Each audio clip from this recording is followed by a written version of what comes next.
there is always this boundary that I have to make sure, and I make sure with people I work with as well.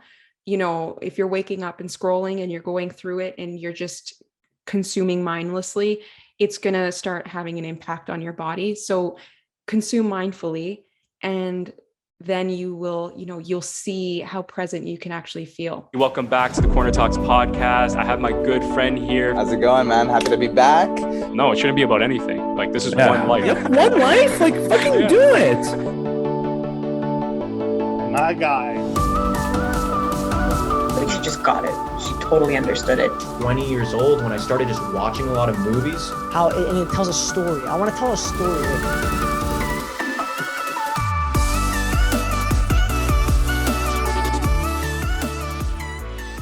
Of course, Nicole. I'm so happy you're on this podcast. For those of you who don't know, Nicole is a friend of mine from back in high school. And I think it's been a trend now. I've been bringing a lot of my guests that have been back from the good old days, from my, as we were growing up and our adolescence. And it's just amazing to see, the growth, the achievements you've made in the time since we last spoke. Yeah, I think, what is it, 12 years? How long has this been? I think it's since high school. Yeah, I think it's 10 years officially, because we graduated, 2012? 2012, yeah, so it's 10 years. 10 years, yeah, it's crazy. You see people sometimes on social, and you're like, wow, look what they're doing. And it's awesome to see people grow a lot, right?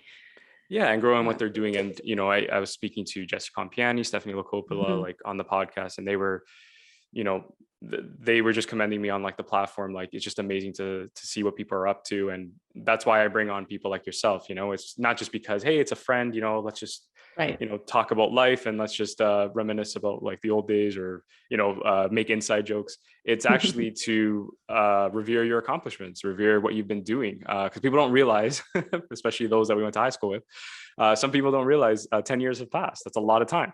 So there's a lot. We don't like to think it's a lot of time, but I had a moment during the pandemic where I said, man, like, I'm only getting older. I'm 27 now. 2 years have passed since the pandemic. You ever have those thoughts? Yes. Well, I mean, I've always been existential, I guess, but in a good way. It's more like, time is passing. Where am I going type of thing, which I guess we'll talk about, but it's always that thinking of, okay, what's to come? What can I do better? What have I accomplished already? Things like that. So yeah, all the time I'm always thinking like, I'm getting older. So now what? But I always have to stop myself, be present, right? Enjoy where we're at right now. That's the tough part.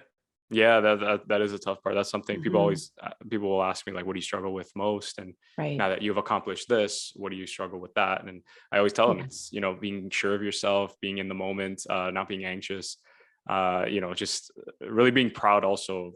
That's something, something in your field that you probably exercise a lot, and an advocate of, is really just being proud of your accomplishments, right? Recognizing your wins as much as your losses, right? Because that's something new for millennials. The generations before us, I'm sure your dad, our parents, right?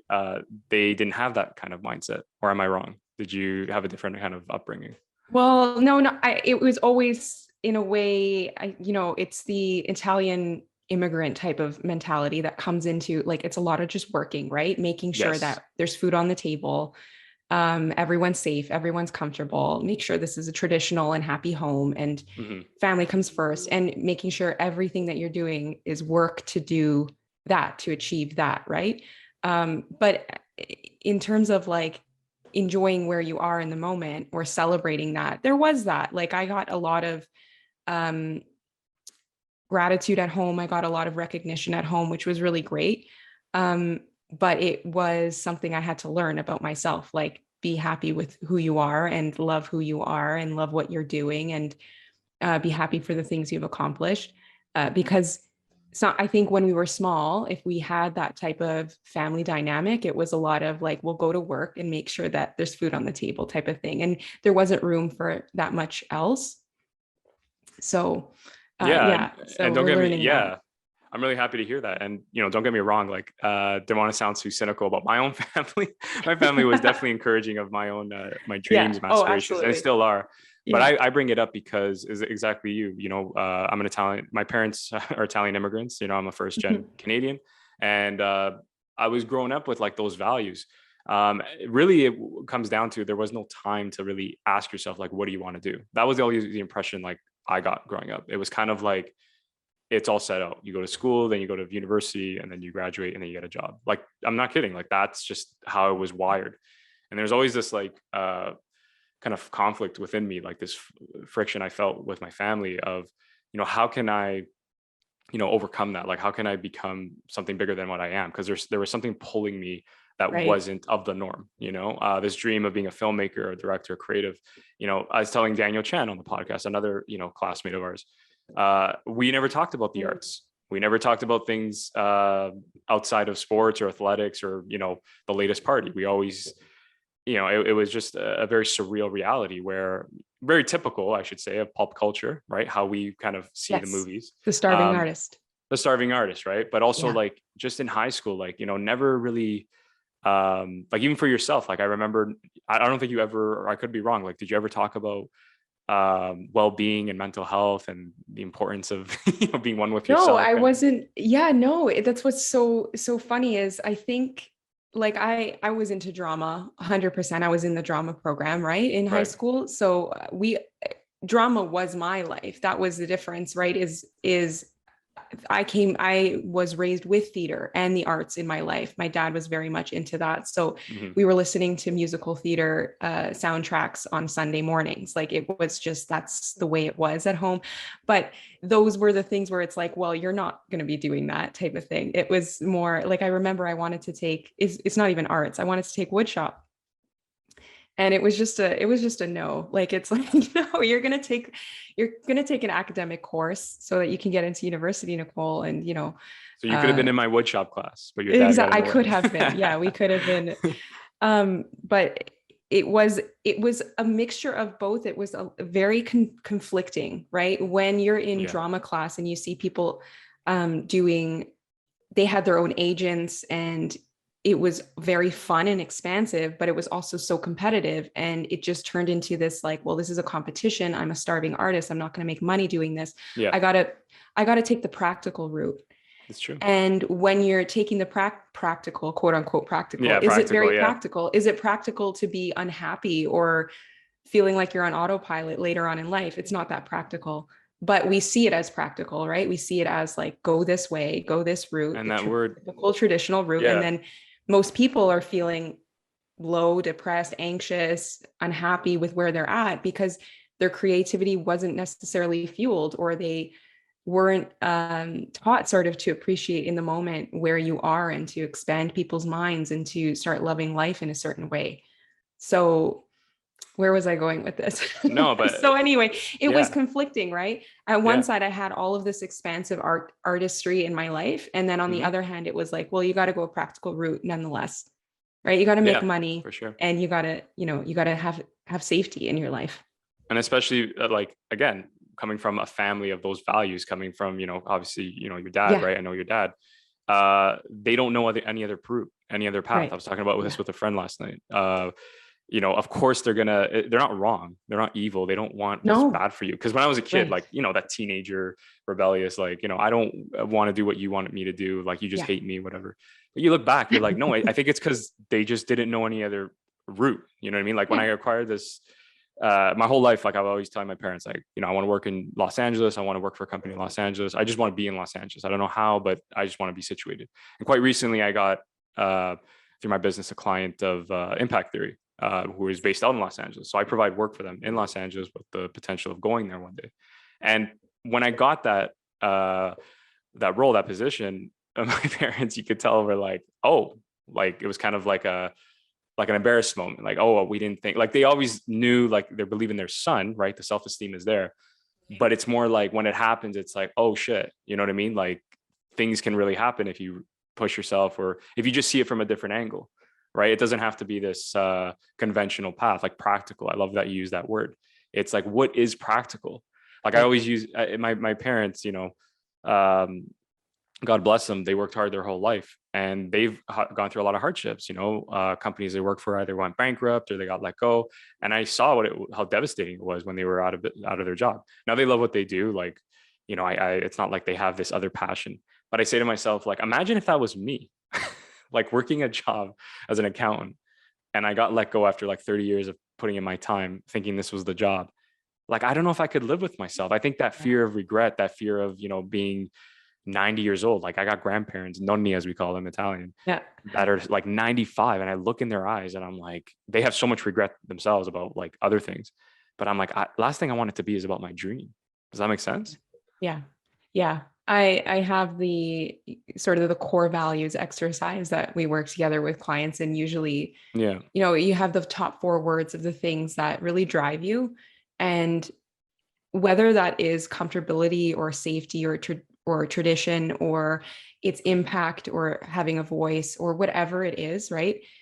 It's unique to you. So if yours happen to be making an impact and your creative endeavors, and those are your core values, and when you make decisions, it's based off of those, then that's when you're going to be happy at the end of your life. Is, did I live my life according to those, or did I live my life according to what other people think that my value should have been? Yeah. No, Yeah. and that was well said. And on that note, I want to bring up, how you're kind of promoting yourself as a holistic life coach, right? Through the use of social media. One of the posts, because we recently, I was explaining to you before the podcast, right? I follow you on a personal level, like as you do with me. Like, we kind of just saw each other as friends in the past, and you have a separate account where you help people. You endorse the message. You're an advocate of mental health, well-being, and things like that.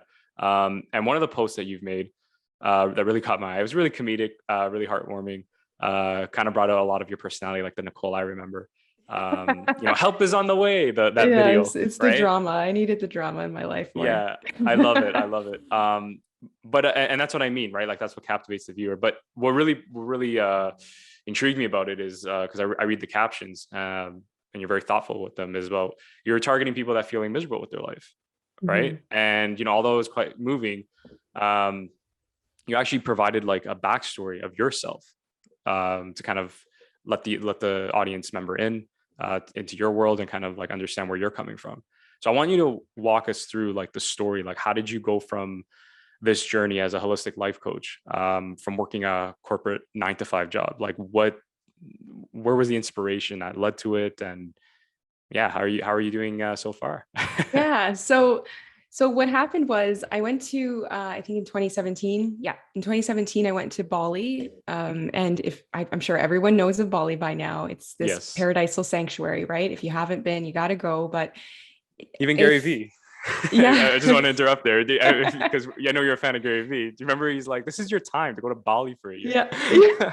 That's how I know about it. Yeah, enjoy it's yourself. the eat, pray, love of your life, right? Go to Bali. Yeah, got it. But I wasn't awakened. I don't even want to say that word, but I wasn't like eyes open to there. It's a very spiritual place, and you can go, when you go there, it's a Mecca. Like, it's a spiritual Mecca. You can even feel it, like right when you step foot into Bali. Like, you can feel it. It's a spiritual presence. And it wasn't only that when I went there, it was the people. Everything was so like heartfelt and heartwarming and so connected to nature. And when I went to the beach, they actually had 9-foot wide, 9-foot tall piles of plastic water bottles all along the coastline. Like, as far as you could see was just endless like amounts of plastic. Yeah, it was incredible. And I went into the ocean and I got hit with plastic everywhere. It was like literally there was no water, and it was like my heart sank. It was devastating. Oh wow. And from that experience, despite what was happening, right? Because this is, in essence, it's environmental racism, right? When you go somewhere and you see, this is such a beautiful country, but it's an island in Indonesia, but it's such a beautiful country, and the people there are so beautiful. They put out offerings to the gods every single morning. They put out rice and avocados and eggs and flowers, and they light incense. And it's in front of every single house, in the morning, before lunch, before they eat, they have offerings to the gods. These are the type of people they are. And yet on the other side of it, they have waste being dumped into their water. Wow. The juxtaposition. And the irony. locals, and the locals are cleaning them up, right?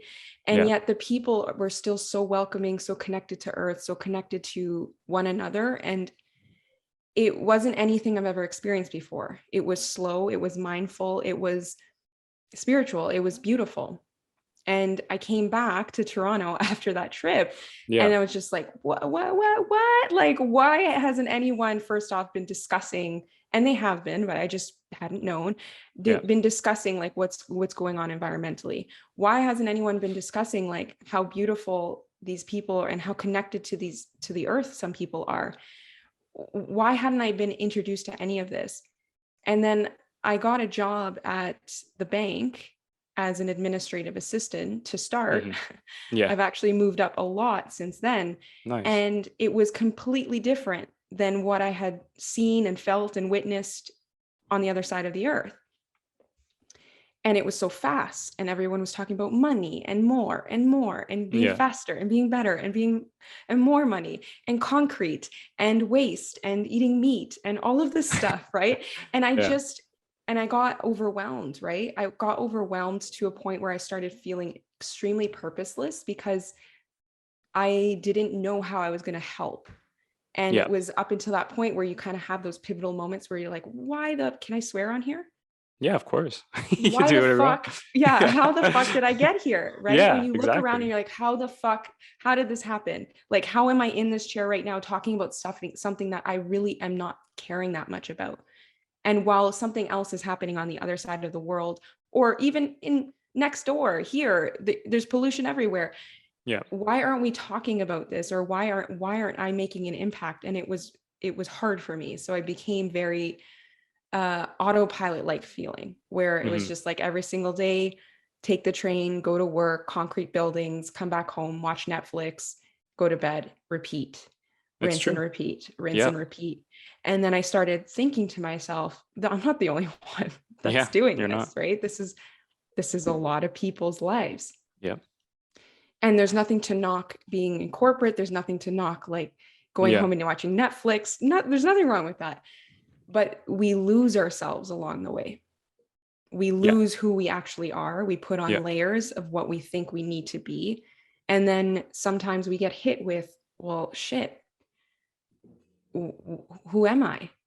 What impact am I making? And what am I meant to do in this world? And you feel miserable. You start feeling miserable, right? And then it starts showing up with other people. It starts showing up with your relationships, the way you speak to other people. The things that you attract in your life, and you start seeing the world as this dark, miserable, unhappy place when it's really not. So that's the story behind it. Okay. So I set out to find out how people lose themselves along the way and how to bring yourself back home to who you are. Nice. And that's what I work with people on. And I'm still doing that. We're always still doing that, I suppose, right? And I still work at the bank. I work in technology. I'm a delivery manager for application delivery. And I didn't know I would get to this place, but I know that the things that I do in my work, what you have to do is still find fulfillment in everything that you do. You still have to find intention. You still have to find mindfulness in every single thing you do, in your day job, in your relationships, as a mom, as a dad, as a son, as a daughter, when you go to the grocery store, when you're in line at the supermarket, everywhere you go. It doesn't matter what job you have. It's not about your job being your purpose. It's about you being purpose all the time. So that's how I work through that too. That's how I still work full time, and I hope to make this my full-time career. Right. But I know that it doesn't matter if I'm where I'm working. I carry this with me wherever I go. Yeah, and that was a beautiful story. It was very touching because on many levels, number one being that I can actually resonate with a lot of the things you were saying. That's how I felt when I graduated, university. Again, that mentality, you especially that you have older cousins, right? Like I'm a baby in my family. I'm the youngest, along with my Me sisters. too. Right. So everyone in my family, right? There's no one saying I want to be the next Tarantino. They're saying I'm getting married, I'm getting a job, whatever, right? And I'm the only one in my heart, in my mind, thinking, is it wrong to want this? Like, is it wrong to want to be creative? And like you said, there's nothing wrong with condemning those that work in the corporate world. I always hated, and I would always, push back to those that would say it's the only way. Do you know what I mean? Like, that's fine if you want to work that job, but just know there's other ways to be happy, other ways to be fulfilled, even probably more fulfilled than what you're doing now. I think a lot of the times I would butt heads with people is, as you know, I'm sure you've come across in your life, they would always like, they, especially for me, I've encountered a lot of people that are inspired by my journey, and they're, kind of voice to me or like hint at their kind of their own desires, like, oh, I wish I was a musician, or I wish I went back to school to be a radio well, I just lost my train of thought. DJ jockey, is that what they call it? Yeah, something host, like that, right? Host or something, yeah, radio host, whatever. But the point is that when I was talking to them, I would always say the lines like, well, why not? What's the problem? And they're like, oh, like, back to what you're saying, practicality, like, you can't make a lot of money off that. And you're like, yeah, but you don't expect to make $1 million when you first start. No. What if you have something to carry? But the big thing with me is that, again, everyone's dream, my dream, like, I'd be a hypocrite saying it, right? Because my dream is like, Tarantino level. But there's nothing wrong with pursuing a dream that you still can make 50, 60, 70, 80 grand. Like, people always have these ambitions, like you said, about moving up, more money, more this, more that. And it's like, what if you're a radio host in a small town and you're making 60, 70 grand? But you love what you do. You inspire people's lives. People call in, they're telling you like how funny you are, whatever. But you really wish you had that accounting job for 200 grand. Like, what does that get you? You know what I mean? Like, how much money? And then you can argue, well, who are you surrounding yourself with that's telling you that money's the way? Because once that money goes, God forbid, they're not going to be around, right? What do you have? But like, those people, if they're that shallow, won't be around. Oh, of course. And that's what always makes me, and that's what's so unsettling to me, right?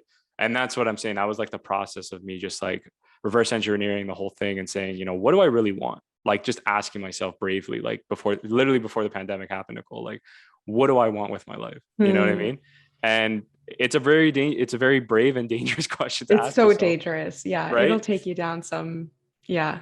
It will. But I never looked back. Obviously I had my roadblocks. I'm sure you had yours. And that's why I wanted to ask you, like, have you dealt with any friction or any kind of pushback from your parents or from friends, like anyone condemning you, or have they been supportive? Not at all. They've been all supportive. And you know what the thing is like, you think about it comes back full circle, because you asking what do I really want is like definitely what I call, it's your inner child, right? It's little Daniel asking little Daniel, okay, what do you want? And like, my dream is to be a public speaker. I want TED Talks. I want like to be public speaker, right? And I will be. And yes. And when I think about it, I go back, and I'm like, wait a second. Little Nicole was on stages since she was, I don't know, 7, 5, 4. I was in speech competitions all throughout elementary school, getting awards. I was doing musicals. I was doing theater. I was doing monologues. Why have I removed that from myself? Or why did we lose this along the way, right? Where we're like, what was my true nature? And can I bring that back to me? Because that is my true nature. So back to your question is, whenever I, like, my parents now, like, they know what I'm doing full time, and they're 100% supportive of it, because they know that it makes good money and it's stable and it's all the things. So they love that, right? Yeah. But they also ask all the time, how's your business doing? How's coaching? How's everything doing? And when I talk to my parents about it, they know that this is something that's true to my heart, and they know that I'm good at it because they know who I was when I was a kid. Yeah. So they look at me and they're like, it's exactly what you're meant to be doing. Right. And friends also. So I've never gotten that sort of pushback or anything like that. I wanted to open up an ice cream business when I was in high school, which is actually why I took business. I did my bachelor's of commerce. I did business law. I learned all the legalities of owning a business, which is hilarious, right? Because like, look, right now we own businesses, right? This is something you were in high school. You're planning? In high school, I wanted to open up Pilli's Parlor. Yeah, and I used to make ice cream all the time, and I would tell adults, like, I wanted to open up an ice cream parlor. Oh, restaurants have the biggest failure rate, and it really, honestly, like crushed me. Like it crushed me every time I would tell someone. And it was a lot of these practical adults that were like, oh, you know, businesses really do fail, or startups usually fail in the first 3 years, and restaurants are the first to go for sure, blah, blah, blah. And the margins for ice cream, and you have to make it seasonal. What's your strategy? And you'll never get a day off. I just want to be happy. I just want other people to be happy and give them ice cream. That's what I wanted. Right. And that was my thinking. But everything, all these questions came at me, and I started thinking like, oh, well, then I can't do it. I can't open up an ice cream parlor then. No way. It seems impossible now. Right. So rethinking now I think back and I'm like, well, screw those people. Like I wanted to open up an ice cream parlor. And yeah, that's the pushback I received, is kind of like, take the practical approach, Nicole. And that was the only pushback. It wasn't necessarily what I'm doing now, but it was, you know, you have high dreams, Nicole. You got to bring yourself back down to quote unquote reality, which is funny. Yeah, no. And that's what I was trying to say back, is like, even though you hate looking back, like why the hell, you know, were they so skeptical of my dreams, my ambitions? They were projecting their own insecurities, right, on you, right? You know, even if they were like, the whole thing for me is like, you know, if you're crazy enough to believe it, it has to happen. Like the conviction needs to be there, right? Like you can't go around, like at some point you have to say to yourself, I'm not going to listen to these people, right? As much as I love them. And that's a very hard thing to do if you think about it. Like I love my parents, you know, my sister, but even though I love them, I sometimes don't listen to them, like when I have to do something, you know. It doesn't mean I hate them or anything. It's just kind of like, I know where to draw the line. And you need that tenacity. It's the only way to get to where you want to go, especially what we're trying to pursue, because it's not linear and there's no really formula to it, you know. No. So I really admire you for that. Like it takes a lot of strength and courage. People don't realize that, you know. Mm-hmm. I really hope it's in the sites, is it out of your system, the Pilli Parlor idea, because I really like the name. I still make ice cream for fun, but it's moved into, so usually I see this common theme, right? It's like just making an impact on others. And that's what I wanted to do, right? I wanted to outlets. give people ice cream, because ice cream makes people happy. And I'm still doing that through such a noble cause. It's like, how could you shoot that? How could you shoot it down? Like you're looking back, you're like, how could anyone shoot that down? Like I know. Well, they would say, why do you want to open an ice cream parlor? I'm like, because everyone's happy when they have ice cream. Like I've never seen anyone that's not been happy after they have ice cream. Yeah. And that was literally my motive. It's like everyone's smiling when they have ice cream, even when you're sad, right? When you're a kid, when you're sad.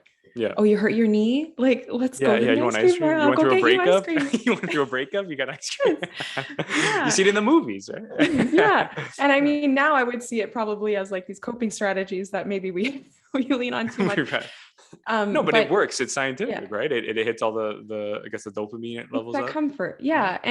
And that's what I see, right? It's the theme. So maybe ice cream parlor is when I'm a retiree and I'm like, yeah, let's do this. Now I'm ready to have like a little cool that's a very relaxed business. Gelateria or whatever. Yeah. So you want a wagon? You just like have it in the summer. Yeah, why not? Exactly. So much fun. I feel like, you know, it's been said many times before me, but anything you put your mind to, right? At the end of the day, again, it's just like figure out a plan. Like the thing with you, it's not like you're just saying things, you know, oh, I want to open up a petting zoo, I want to do that. It's not like you're aimless. There was clearly a lot of thought put into that Pilli Parlor, right? I did a whole business plan. I did. Right. And that shouldn't be dismissed, right? Like that should be taken seriously and revisited, really, because I see you doing that. And I like what you said. You're like, you kind of your parents were encouraging of you because they remember you as a kid, right? Like who you were meant to be. Like exactly like my parents. They always saw me as a creative person, outgoing, energetic.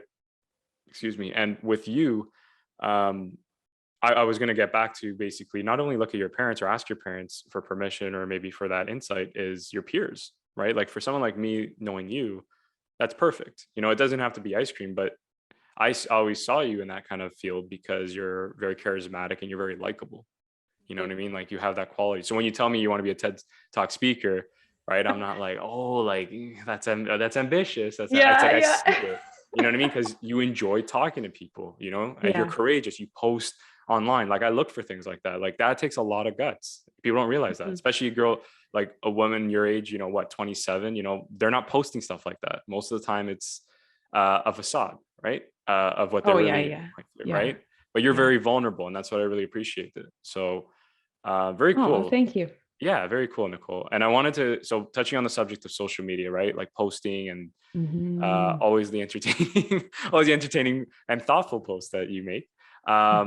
You know, it served me well in the last few years, you know, towards expanding my business, you know, connecting with new clients, allowing me to share my creative content. I'm sure it did so for yourself. Can you talk to us about that? Like how it served you and your business? Yeah, I have a bittersweet relationship with social media.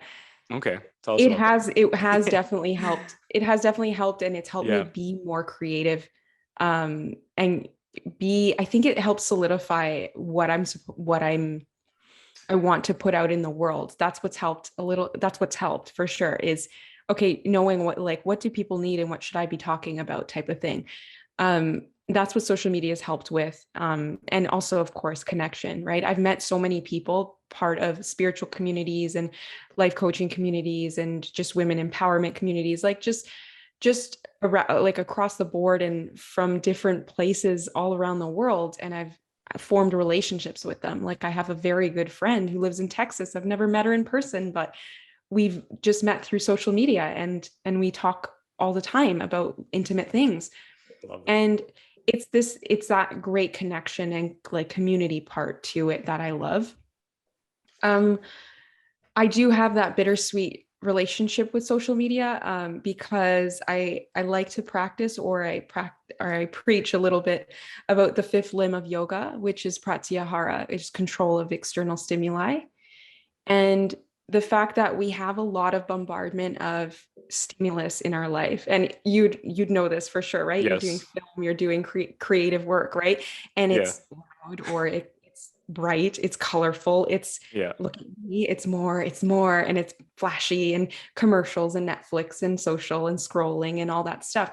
It starts getting to your nervous system, right? So I do have like this relationship with social media where I have to take breaks off of it because it frazzles my nervous system. I guess I do have a more sensitive nervous system. I get more I feel a little bit too deeply sometimes. Susceptible, and social media really triggers that sometimes. So I have to control that, right?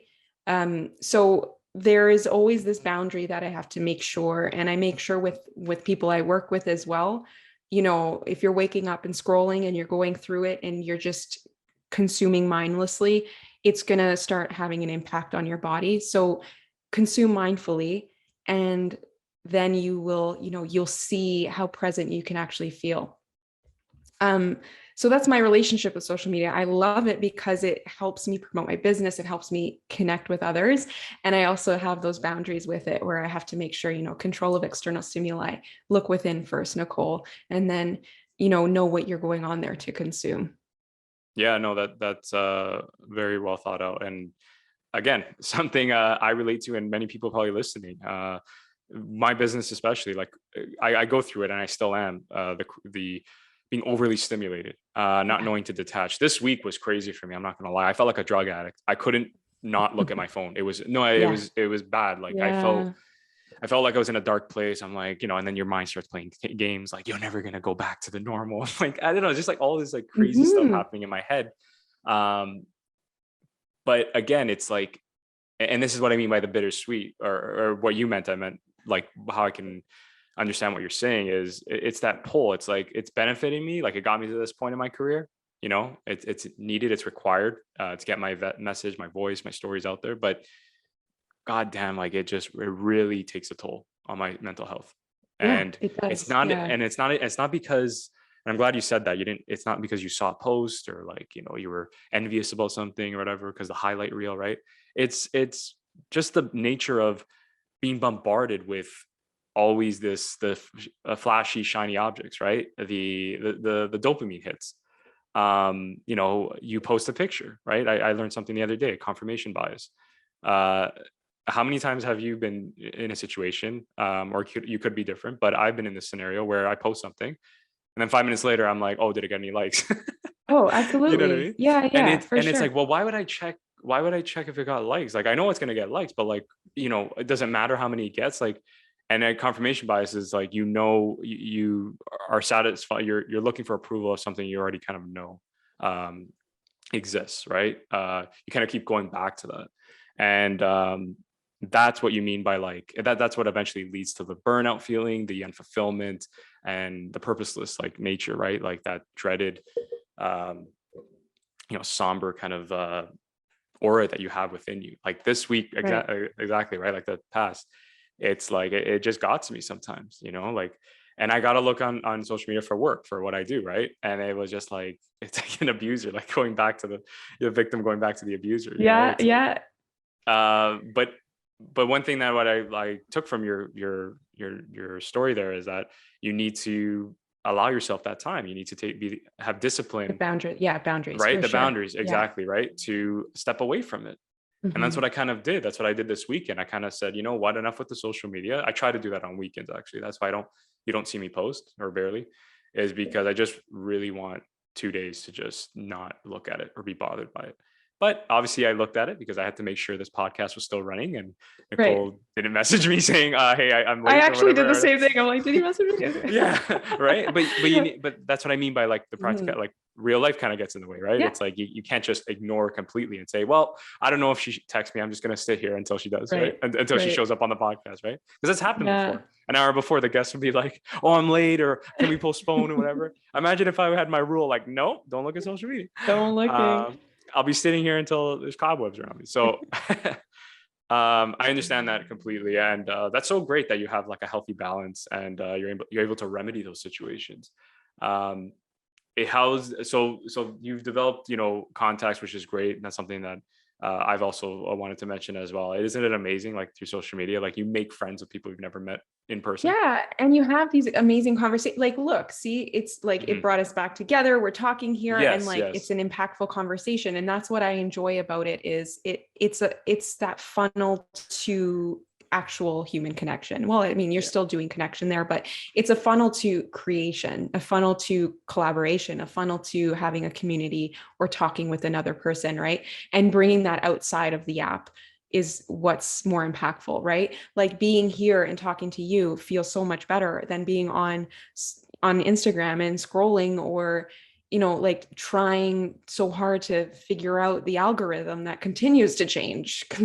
Or instead of sending it, I'm the kind of person, I'm the kind of person that always loved having an in-depth conversation with someone, right? Just figuring them out, and like, I don't know, just enjoying, what they have to say. I'm very curious about people. I write, that's something that I do. I have to observe characters. So what I'm saying is this podcast is kind of an outlet for me, where it's like, instead of texting you or sending you a DM and saying like, I love what you're doing. Great job. You know what I mean? That doesn't give me as much satisfaction as having a full hour conversation and saying like, hey, like, let's talk about it. Like, what are you all about? Like, how'd you start this? Because I have all those questions when I see people that I admire, or what they're doing, right? I'm like, wait, why would they post that about their dog? Or like, why? I've just always been like that. And people would always be like, you don't need to like, be so inquisitive, you don't need to be so curious. But as as you've learned, as you get older, you need to be curious. That's how you stay alive. If you stop being curious about the world, you're going to die.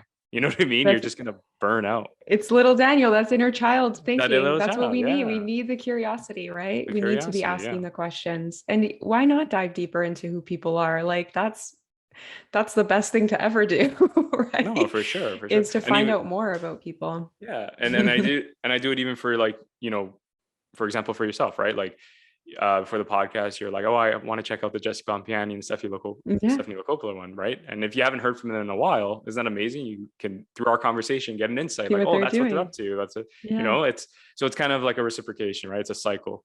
And that's what I'm so happy that I'm able to bring to everyone, right? Now talking about the positives with social media, I have to ask you, like, I'm curious, are there any negatives when you use social media? Has anyone been rude to you, or like, how have you handled it, if that may be the case? No, but I do. I think I monitor a lot of like what I put out there, because I don't, especially talking about things like mental health and emotional health and stuff like that. As much as I I want to say sometimes a little bit more, I will rethink it and say, where's my privilege here? Where is something where I'm not recognizing? Where is something that I might be saying something that's misinformed? Not for like repercussions of what other people are going to say, but rather to like make sure, what I'm saying true, and do I know that it is true? Especially with things like mental health. Like there's a lot of people on social media all the time just spreading things, and I want to make sure that like what I speak about is authentic and true to the industry of either emotional health, spiritual health, mental health, or whatever, I'm talking about self-growth and self-improvement, right? So I haven't had any pushback. I did get not banned. I got my profile got taken down, so I had to restart. Really? Yeah. I talked about suicide on one post, and I think that might have done it. Yeah. Generally, or was this pertaining to you? Like, no, it wasn't pertaining to me. It was actually, I was hosting a workshop, and contributions were going to go to a suicide prevention hotline. And I talked a little bit about the stats of suicide in North America. And I don't know if Instagram didn't like that, because it was literally the next day where they're like, you did something against our terms and conditions. And I got taken down, and I haven't got my profile back since. So I had to start a new one. I actually had lots of followers. I had, it was a really active platform, and I had to restart, which was kind of okay for me. It was a conscious reset, maybe some sort of reframing that I had to do, but it was almost like a grieving process too. Like that was my creativity, my writing, all my writing was there. So yeah, that was the pushback I received, was that Instagram took me down. So unfortunate. Yeah. Yeah. Because I was gonna say, like, you've been doing, the impression I got is you've been doing it for a while, and like, not that your following is not strong, but it kind of makes sense now, right? That you probably had a past already. Like, there's already history with this brand that you've started. It's just kind of like, it was Nicole Natural. That was my Instagram, Nicole Natural. Yeah, amazing. And it was and I had a good following there and everything, and I had to restart, but it's okay. It is what it is. But you know what? You got back on that horse, and look at you now, right? You just got to keep going, and really, at the end of the day, it's all about, like, people ask me like, oh, have you noticed your followers going up and whatever? And I'm like, yeah, incrementally, but it's like, for me, I look at moments like, working for a Los Angeles company, acquiring a client or creating a friendship through this, you know what I mean? It's not always about the followers. For me, it's about really what you're putting out, like the films, like the quality of them, like there's the clips, are the podcasts getting better? Are they more entertaining? Are you bringing on interesting guests? You know what I mean? Because I know I get it. Like, we live in a numbers-based society. Like, we metrics, right? You need to, everything is measured. But for me, it's like, if you focus so much on the prize, you know what I mean, you're not going to get there. You know what I mean? You got to, like, kind of enjoy the whole moment, the journey. The journey, the bigger picture, really, like what's going on. So that's kind of like my approach. And that's great to hear that. That's kind of like how you handled it. And so I wanted to know, like, as we struggle with these kinds of, one thing I struggle with, I told you about being present in the moment. This may sound healthy, but there are days when that, like, it's unhealthy in the sense that, like, the days where I try to stay in the moment, I can't, because I'm also comparing myself, or I'm competing. I don't know if you ever have those moments, not even like with your personal life, but just professionally, like where you are in your career. I'm just curious, like, what methods would you advise, like, for people dealing with kind of those issues, like, or how would you rid that feeling? Yeah. So the first thing I remind people of is our whole body and brain operate on safety. Mm-hmm. So reminding ourselves that it's okay and normal for us to be comparing. It's okay and normal for us to feel like we're not there yet. It's okay and normal for us to feel like, okay, what's coming up next? What do I have to do next? Because our brain's operating in a way, like, archaically. If I'm not the alpha, if I'm not the one, if I'm not there yet, then I'll be kicked out of the tribe, right? And then that's a detriment to like, I can die if I get kicked out of the tribe. Yeah. That's still happening in our brain, right? Our limbic system's really old. It's the oldest part of our brain, and that's what it's operating off of, safety. So I remind people, like, okay, it's normal. It's normal. but it is also the moment that you're in has to be the way that you show your purpose in that moment. You have to feel fulfilled in your moment that you're in right now, because if you're not fulfilled in the moment you're in right now, who's to say when you get what you want, you will feel fulfilled in the moment, in that moment too. Right. So, and you know, that's like sort of the nature of quantum physics, is if you're not happy right now and in this present reality, who's to say that what you want and what you are trying to achieve or manifest in your life, you'll be happy in that current reality? You have to be happy now. You have to be satisfied with where you are now. So first, always, we're operating on safety. So reminding ourselves, I am safe almost every single day, right? And that's where the nervous system jitters come in. If we're consuming a lot, our sympathetic nervous system's like on overdrive.